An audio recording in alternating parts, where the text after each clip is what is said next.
Maselco, maayo pa subuot planong magpalangkaw nin taripa sa kuryente. Alagad aplikasyon para sa over and under recovery, pigpaplansya na kan kooperatiba. Mantang Kasureko 2, nakapagsumitirnan kan parehong dokumentos para sa kaparehong requirement kan ERC. Uya ang report ni Chris Novello. Mayo pang plano magpalangkaw ng taripa sa kuryente ang Masbate Electric Cooperative o Maselco. Simbag inikan kooperatiba, makalis makaiba sa listahan kan mga power distributors. Nadai pa nakakapagsumitir ng aplikasyon para sa over and under recovery. So, yung mga requirements po, yung mga attachment po para sa application, na-evaluate na po ng ERC.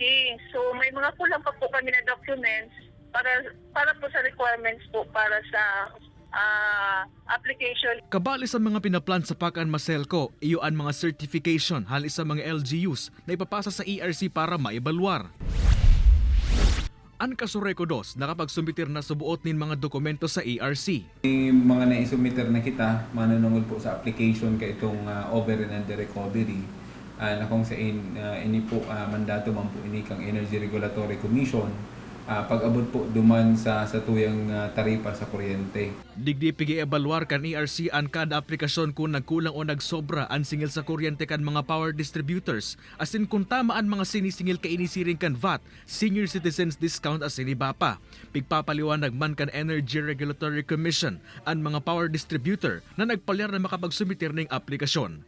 Kay Ban si Gerald Gandia, Chris Novello, Balitang Bicolandia.